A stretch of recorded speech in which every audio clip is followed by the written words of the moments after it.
শ্যামনগরের বাসিন্দা তথা ব্যারাকপুরের তৃণমূল ছাত্র পরিষদের নেতা হিসেবে পরিচিত শুভ রঞ্জন সিং।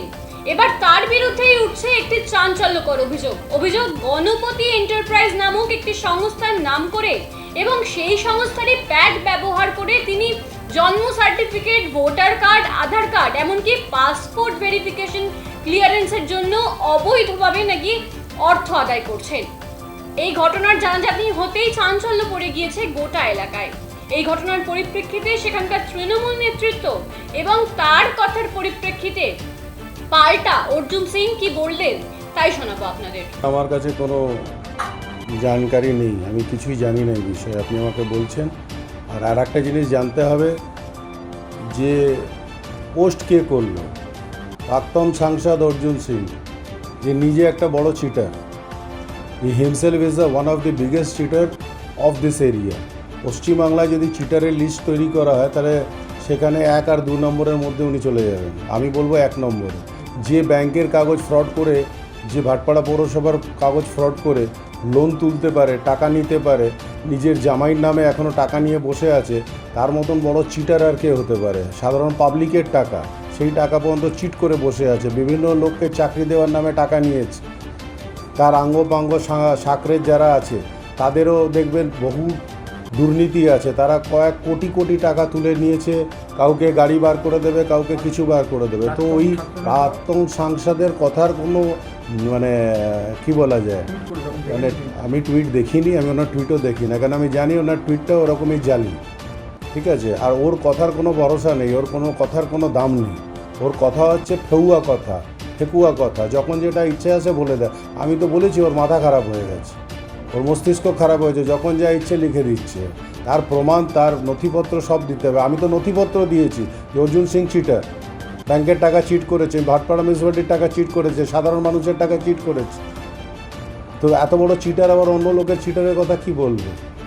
ও তো সবাইকেই মনে করে চোর, কেন নিজে চোর, সে চোর সবাইকে চোরই মনে করে। এই ব্যাপারে আমার কোনো মন্তব্য নেই, যেহেতু আমি কিছু জানি না। আমি নিশ্চয়ই চিনি, কিন্তু তার কি কাজ করে কি না করে এই ব্যাপারে জানি না আমি, সেই জন্য এই ব্যাপারে আমার কোনো মন্তব্য নেই এবং কোনো আমি বলবো না। আমি জেনে যদি আমার হয় নিশ্চয়ই আপনাদের জানাবো। অবশ্যই ছাত্র নেতা। নতুন কিছু নয়, আপনারা ভালো করে জানেন। একবার আমাদের দেশের প্রধানমন্ত্রী বলেছিলেন যে রেড চার্ট ফিক্সড আছে পশ্চিমবাংলা তৃণমূল কংগ্রেসের অফিসিয়ালি। এই চাকরির জন্যে, ওই চাকরির জন্যে, ওই স্কুলের চাকরির জন্যে, এই পুলিশ ইন্সপেক্টরের জন্যে, এই পুলিশ ট্রান্সফারের জন্যে, এই সব কিছু ফিক্স আছে এখানে অফিসিয়ালি। এখান থেকে তারপরে সেখান থেকে 75% চলে যায় দিদিমণি কাছে, ভাইপো কাছে, তারপরে 25% মধ্যে ভাগ হয়।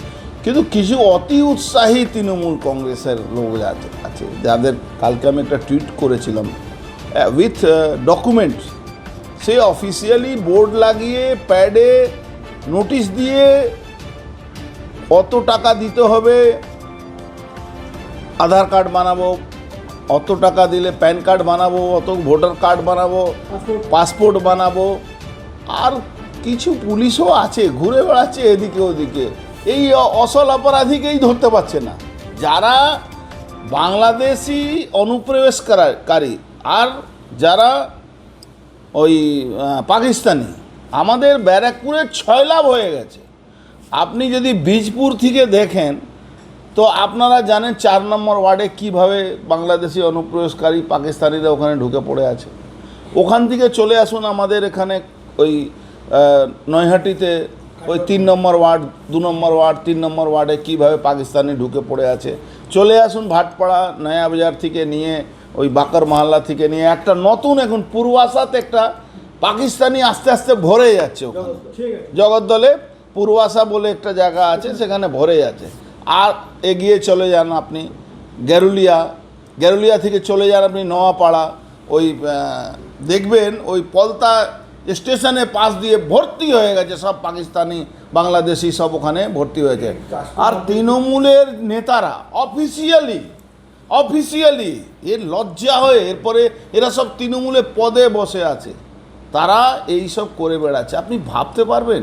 চলে যান আপনি ব্যারাকপুর 18 নম্বর, নওশাদ, অফিসিয়ালি ডকুমেন্ট ওখানে তৈরি হচ্ছে, অফিসিয়ালি ওর অফিসে বসে ডকুমেন্ট তৈরি হচ্ছে। আমাদের পাসপোর্ট বানানো, আধার কার্ড বানানো, ভোটার কার্ড বানানো, বার্থ সার্টিফিকেট, আরে আপনি অন্য জায়গায় কোনো জায়গায় এই সব সার্টিফিকেটের মানে কার তত্ত্বাবধানে হচ্ছে? এসডিও অফিসের তত্ত্বাবধানে হচ্ছে। দুয়ারে সরকারের নামে এসডিও অফিসে একটা ঘুঘুর বাসা বানিয়ে রেখে দিয়েছে, ওখান থেকে সব এই তথ্যগুলো বানিয়ে বানিয়ে বানিয়ে বানিয়ে পাঠানো দেওয়া হচ্ছে। সব থেকে ডেঞ্জারাস ব্যাপার কে ব্যারাকপুর নামটা পড়লো কি করে? ব্যারাকপুর একটা ক্যান্টনমেন্ট জোন। আপনি যদি কাঁচরাপাড়া থেকে নিয়ে আসুন ব্যারাকপুর অবধি পুরোটা ক্যান্টনমেন্ট জোন। কাঁচরাপাড়াতে এয়ারফোর্স, তারপরে চলে আসুন কাকিনাড়াতে ওয়ার্কশপ, তারপরে চলে যান পলতাতে এয়ারফোর্স, তারপরে চলে যান আপনার আর্মি ব্যারাকপুরে, ওই তো বললাম এয়ারফোর্স, কাঁচরাপাড়া হ্যাঙ্গার এয়ারপোর্ট। পুরো এই জোনটাকে কেন ইডি সিবিআই এর উপরে নজর দিচ্ছে না? এটা একটা অদ্ভুত ব্যাপার আছে। পশ্চিমবাংলা সরকার করবে না, আর্মি ইন্টেলিজেন্সকে এর মধ্যে ইনভলভ করা দরকার আছে। পশ্চিমবাংলা সরকার মমতা ব্যানার্জির তত্ত্বাবধানে এইসব চলবে। উনি অফিসিয়ালি এদেরকে প্রশ্রয় দিচ্ছেন, ও দলের লোককে প্রশ্রয় দিচ্ছেন।